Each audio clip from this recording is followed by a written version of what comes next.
Lo dicevamo, scontro a distanza tra Cina e Stati Uniti. Secondo il segretario di Stato americano sarebbero numerose le prove che la pandemia si sia diffusa dal laboratorio di Wuhan. Pechino risponde, sentiamo come, perché in diretta con noi c'è la nostra corrispondente Giovanna Botteri. Buonasera Giovanna, a te.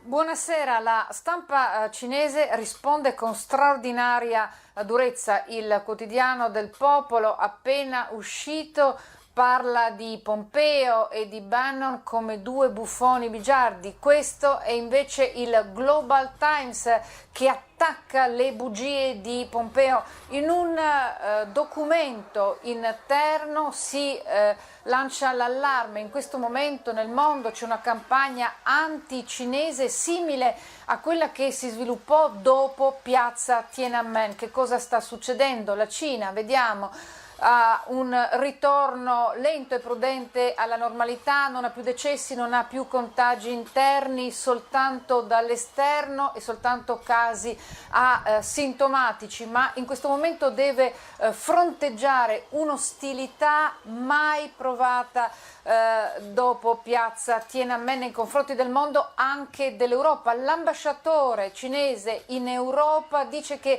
la Cina sospenderà il debito di tutti i paesi in via di sviluppo e dice all'Europa: questo è il momento della solidarietà, questo è il momento di batterci assieme contro questo virus. A te la linea.